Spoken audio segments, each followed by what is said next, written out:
So, let's explore this whole thing about difficult emotions a little bit more. Difficult emotion and the nexus with energy and image. Difficult emotion has energy in it, but it's kind of, the energy is caught in a vortex, if you like, an unhelpful vortex. If that difficult emotion can give rise to an image, or an image can constellate there in that or through that, then sometimes what happens is the image functions in a way that the energy that's caught up in the unhelpful vortex in the difficult emotion, the energy harmonizes. It's somehow allowed to flow. In this example, actually in all the examples I gave, it's allowed to flow, or it's channeled. The image kind of creates a channel, if you like, for the energy. Afflictive or difficult emotions, they hold and they trap energy, we could say like that. There's a lot of energy in them, but it's trapped, it's in the vortex, in some kind of vortex. And that energy, I mean psychic energy. By the way, when I use the word psychic on this retreat, I don't mean extrasensory perception, ESP, and all that. I mean of the psyche. So energy of the psyche, psychic, is psychic energy is trapped in by the afflictive emotion, in the afflictive emotion, and also the subtle physical energy of the energy body. So let's look at this, because let's take as an example anger. It's quite interesting, just by way of example. Anger has a lot of energy in it, and let's make a differentiation right away. Anger and ill will, if I just use these words in two different ways. So anger is not necessarily the same as ill will. Ill will means the will, the wanting, the wishing for harm or suffering to befall another. I want them to suffer, I want them to hurt, I want them to be in pain or be humiliated or this or that. That's what I would call ill will. Anger often does include ill will, but it doesn't need to. It's something that can actually be freed from ill will, and I'm going to explain this a little more in a minute. But anger has a lot of energy in it. And sometimes what happens is a person actually feels quite low energy or a bit depressed or down. And actually what's going on there sometimes, what's going on is that anger is there, wrapped up or sort of down in the being, so to speak. Not ill will, but anger. And it's blocking the energy, so to speak. It's there, and it needs recognizing and allowing. And what's happening is somehow a person is not allowing themselves to see that anger and feel it, and not allowing the flow of that anger. And that's keeping the whole being in a kind of low energy, depressed state. When that anger is connected with, recognized and allowed as energy, then the energy body can actually expand. Instead of being contracted and down, it can actually expand, become big or even very big, and the awareness expand with it. Maybe there will be an image with that. For example, it could be an image of a wrathful deity or a demon or something, or maybe it's without image. But that anger in the energy body is then, when it's felt and allowed and open to, and allowed to open the energy body, it is at that point, it's not an afflictive emotion anymore.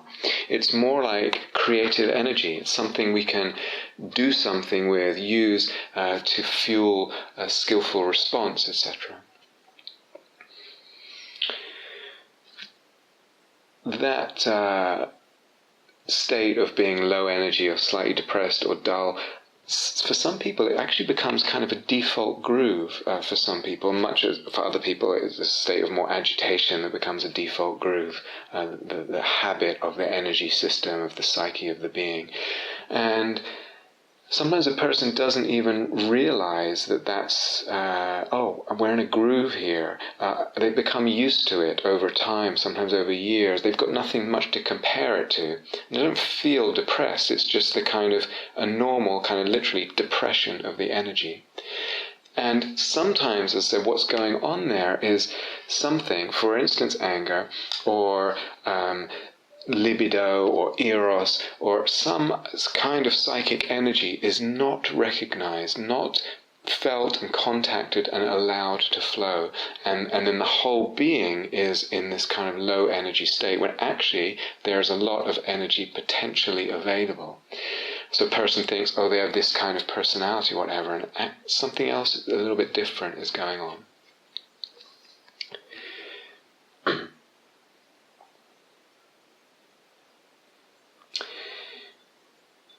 If, let's stay with that example of anger. If an image constellates from the emotion, that image may be a very high energy image that correlates with, that reflects the energy in the anger. So, for example, an image of a warrior or some other obviously energetic image. But it might arise from the feeling of anger, the energy of anger, or actually from feeling into the low energy contracted state. I'm with this, and then doesn't feel like there's energy at all, and suddenly this warrior image or this high energy image comes. Interesting.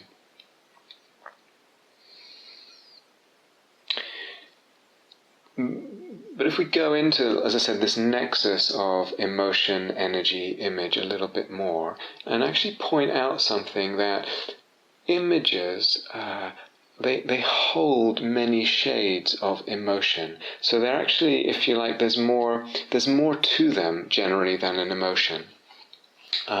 So it can hold different qualities of one image can hold at the same time different qualities, even seemingly contradictory emotions or different shades. It's quite a complex, rich thing, an image. There's a lot of, so to speak, information in it. I don't know if that's a very good word. So they hold quite a lot by way of emotion and shades of emotion. And an image also holds more, and I'll talk more about this as we go on in the retreat, because it can also hold, for example, a sense of duty. So when that liquid was poured in, what came with that was a sense of duty and the energy for that duty. So it's more than just an emotion. There's some other meaningfulness and beauty and depth that can be tied up, that is usually tied up in an image. So it's many shades of emotion, perhaps, not just one emotion, and actually more than just emotion. There is the aspect of soulfulness, which is more than emotion, it's more than heartfulness. It's this, as well as emotion, it includes the psychic resonances, the meaningfulness, the depth, the sense of depth of different kinds of beauty. All of this is one way of saying that an image is, if you like, a richer, more multi-dimensional, more complex and multi-aspected phenomenon than an emotion. Image is very rich. Now, I mentioned in the introductory talk that part of what we are interested in is expanding the range of psychologically for ourselves, but also expanding our range emotionally, and also our range of images that are meaningful and beautiful to us. So expanding the range of emotional image. This is, for me, an important aspect of imaginal practice. And it's interesting, as an example of where we can get quite limited in our vision, if you like, in our conception regarding emotion and image. John Coltrane, the great jazz saxophone player in the 50s and 60s, in his late period, all his life it was very high energy, intense music, but in his very last period before he died, it was ultra intense. I think the jazz world probably hadn't quite experienced anything like that. That's not quite true, but it was really, really intense music. And he was friends by that point with the Indian sitar player Ravi Shankar, and they would meet and they would listen to each other's music and study a little bit. I think John Coltrane was more studying some Indian music.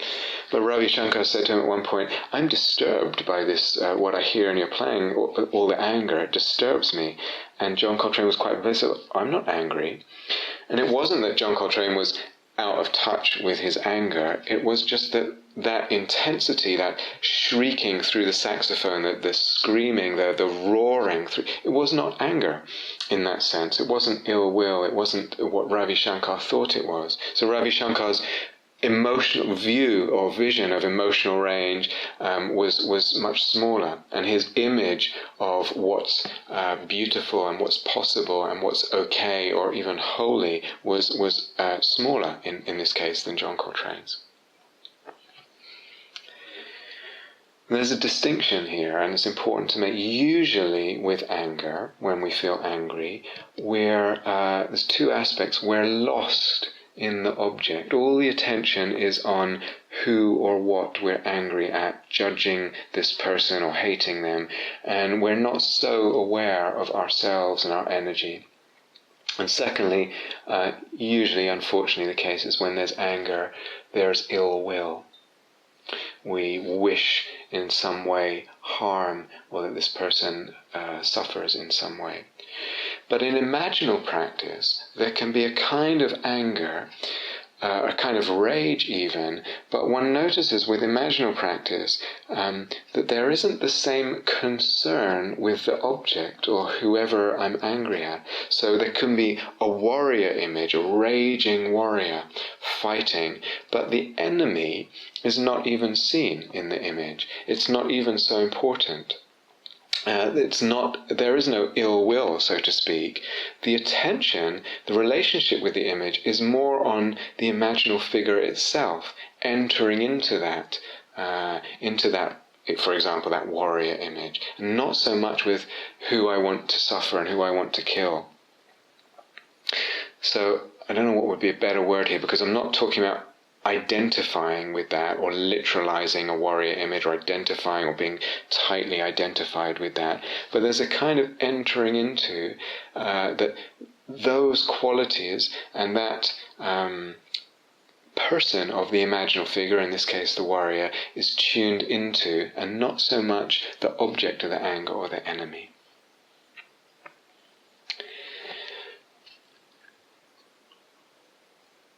And there's a second aspect here in relation to all this, which is sort of alluded to in that example with John Coltrane or Ravi Shankar. So there can be a sense with an image that it gives a rightness, it gives a place, and even a kind of holiness, a kind of divinity or archetypal necessity, we could say, to what one is going through, to the image, and the way the image then shapes what one is going through. It's different than an ego justification. So I feel, usually when I'm angry, I feel I'm completely right and this person is wrong, and the ego just finds ways of wanting to justify itself and its stance and its actions or its obnoxiousness or whatever. This is different. This is more subtle. That through an image that's alive and soulful and meaningful, meaningfulness and place are given to something that we're going through emotionally. So a person might feel, perhaps in a certain community or group, some alienation or isolation because of some difference or something, and out of that there may be some loneliness, and that's the emotion, this emotion of loneliness, and feeling into that, perhaps a different image arises, and maybe it's a wanderer, a solitary wanderer, and that wanderer in the image is alone, maybe even has a degree of loneliness, but is somehow the emotion is transformed or shaded or given a whole other level of depth, level of meaningfulness and place through the image. It's no longer just dukkha, just simple dukkha and alienation. It's given something, it's given a kind of beauty. So in the words of James Hillman, a pain has found its God, has found its archetype. Here really means a pain has found its God.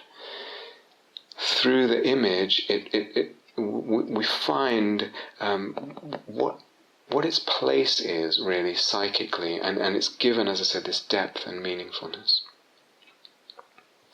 Or again, in that image of the liquid being poured in through the crown of my head, it wasn't that did not lead to just a kind of let go of this situation, drop your view, Rob, of this situation. But actually, what came was a kind of poise, a firmness, a resolve, an increase in energy, without taking away the difficulty of the situation and the pain of it. But it wasn't just let go, drop it, be peaceful. Something else.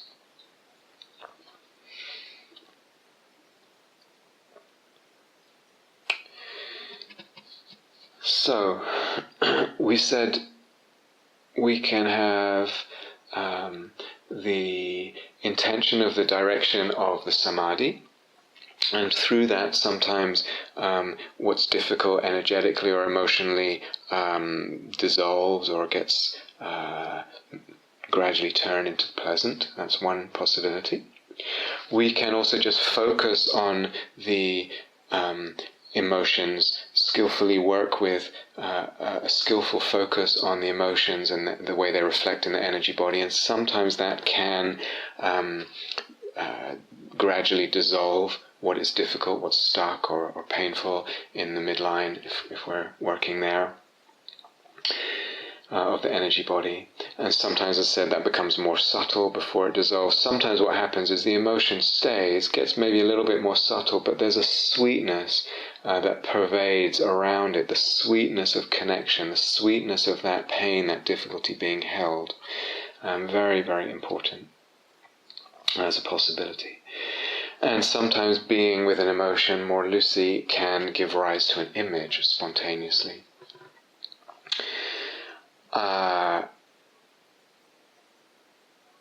And of course, we said we can deliberately bring an image in relation to a difficulty, a helpful image in relation to a difficulty. But that image, whether it's spontaneous or deliberate, can also dissolve the difficulty, transform what's difficult in the emotions or the energy body.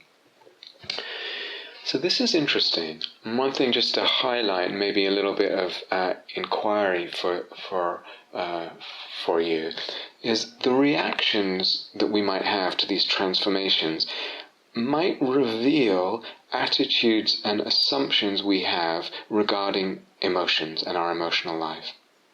So I see in different ways, I do this and the emotion dissolves, or I do that and it slowly dissolves, or gets sweeter, or turns pleasant, or this image comes and it dissolves and a difficulty transforms and becomes lovely, or something like that. And maybe I think, oh, that can't be right, or that's wrong. What's going on there? Or maybe I have the opposite attitude and I think, I'm trying to meditate, I'm trying to do my samadhi, and this emotion is a nuisance. But the reactions to the transformations reveal a lot about our attitudes to and assumptions about emotions. Whether emotions are a nuisance and in the way, or just papancha, or whether, on the other extreme, we can assume that an emotion is kind of sacrosanct. It's something primary in the being, basic, and kind of there's a truth to it, and we need always to respect it and not try and change it and be with it, etc. So as we meditate in different ways and we see different unfoldings of our experience, and when we notice our reactions to those different unfoldings, that can tell us a lot about our attitudes and our assumptions, and also noticing what we're willing to try and what we steer away from in practice. So we can be attached to certain views regarding emotion and energy and all that. We might also be attached to always somehow wanting to know why a difficult emotion is there. So I feel sad and I want to know why. And of course sometimes it's helpful and sometimes we can know why. But sometimes we don't know why this sadness or whatever is there. It's not so obvious. Sometimes sadness is there, it's just actually a result of a physical, being physically low energy, or something out of balance in the energy, in the physical energy. Sometimes it's even possible that we pick up others' sadness. It's not mine. And I'm hunting for a cause for it in my psychology, in my experience or my past. William Blake said emotions are divine influxes. That's quite a different view. So sometimes something else is coming through us. It's not so much about another person, but something from, you could say, another level of being. And it's an influx flowing in and manifesting as an emotion. So sometimes we're attached to knowing why, and sometimes we're always kind of looking for a reason, or demanding a memory if there's an afflictive emotion, demanding this grief or this fear that I can't seem to put on something in the present. I look for a memory, and that can be very helpful at times, and sometimes we discover things, sometimes you discover that we're making something up. But to always seek a reason or demand a memory is putting too much pressure on the emotional and energetic life, and it betrays a kind of set of assumptions there.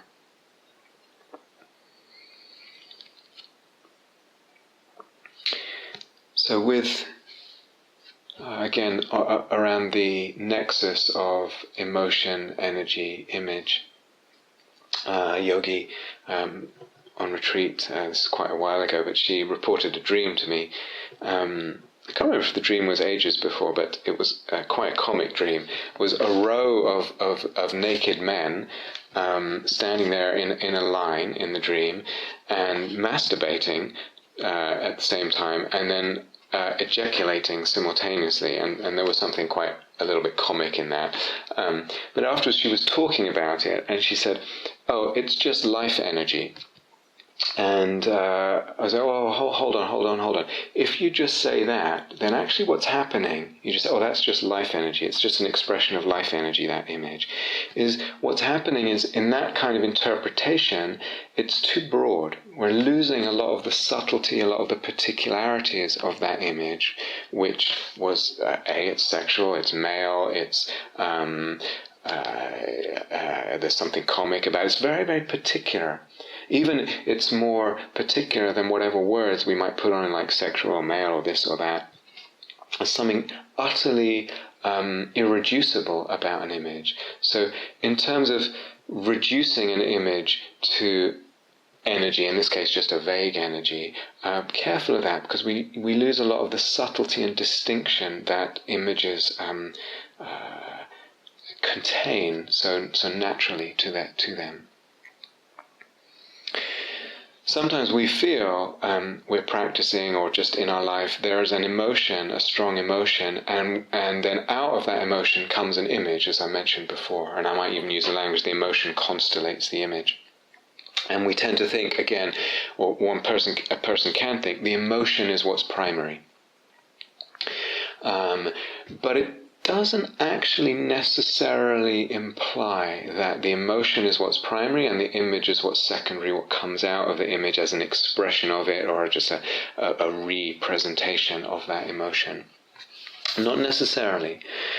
It's not necessarily the case that the emotion causes the image or constellates the image, even though I might use that language sometimes, or that the psychic energy causes the image. It may be that an emotional upset indicates that an image is operating in the psyche, but we're not yet conscious of it. And the energy of the image is trapped in this vortex because the image is not quite conscious. So the energy is coming from the image. Is a different way around. Instead of emotion being primary, we could see the image as being primary. Instead of the energy being primary, we could see the image as being primary. It may be that image is primary and what gives rise to emotion and energy. So in relation to these three, energy, emotion, image, what's the truth? Which is the cause there? What's the truth? Which is the one that's primary? Well, actually, like so many of these things, they all influence each other. They all, in Dharma language, they dependently co-arise, or we could say they influence each other. They have an effect on each other. In some ways, we could say they're not really that separate. And to bring in this other piece that I mentioned at the start of this talk, the views that we have are also part of all that. So the views that I have of this image, the relationship with it, the views that I have of emotion, of energy, of the image, affect what happens. Now, this is true generally for our perceptions and our experience, but in this case even more, particularly the view of which of these is primary, whether it's energy, emotion, or image. How I'm conceiving of that in the moment affects how things unfold. The view that I have of what is primary affects how things unfold.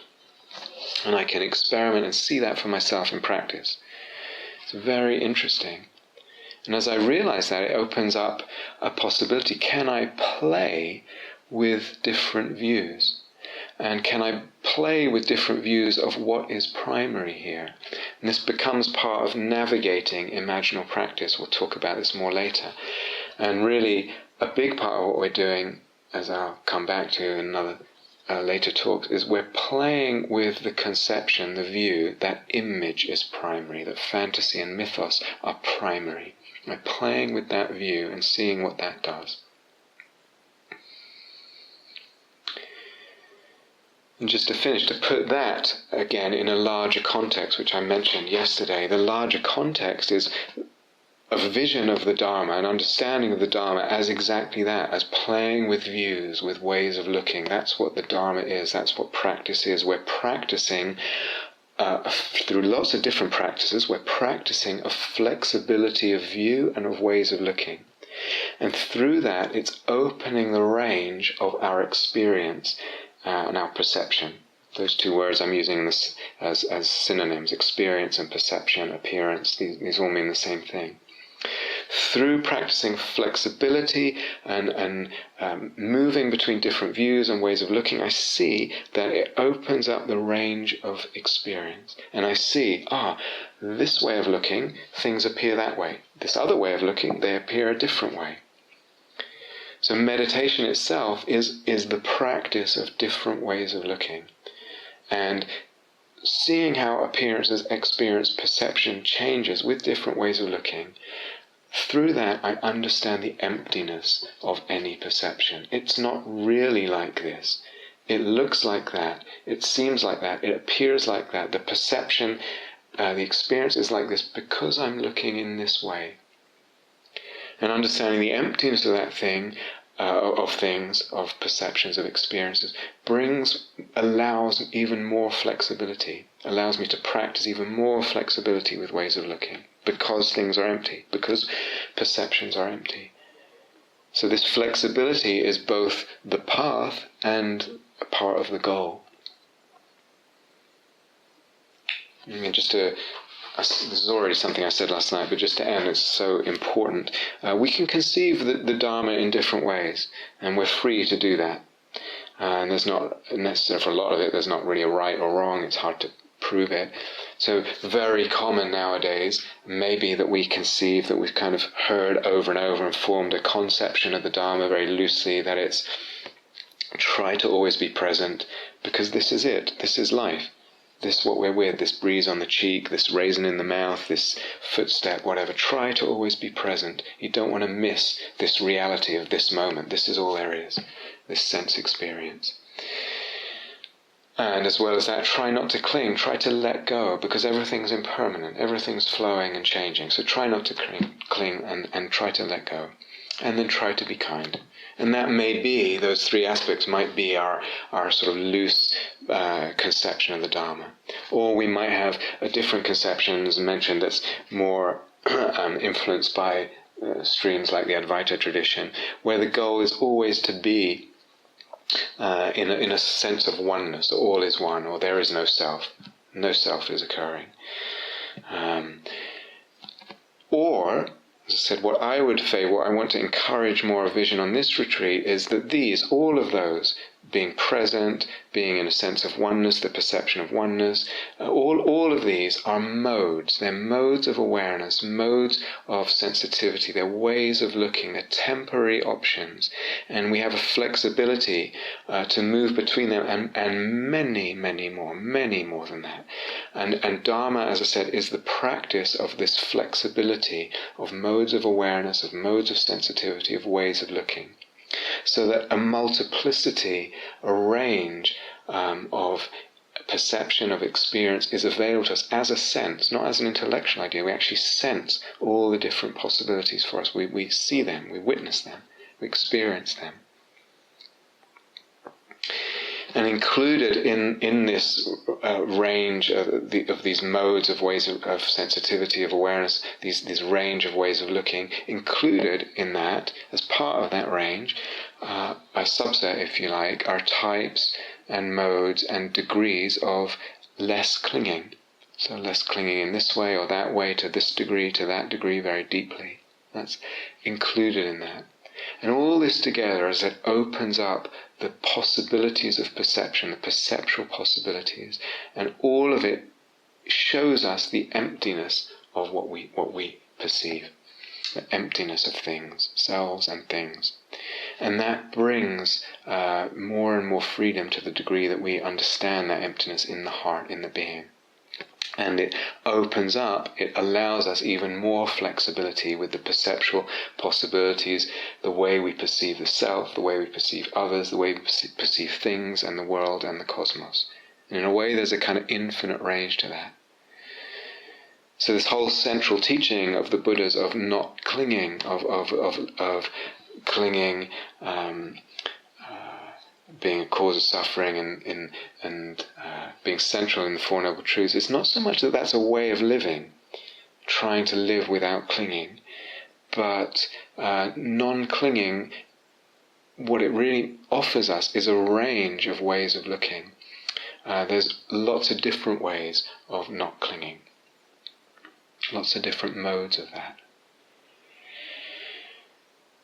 So in the range of ways of looking, it includes going with the flow, being present, resting in awareness, if you know people that talk about that. Many ways of looking.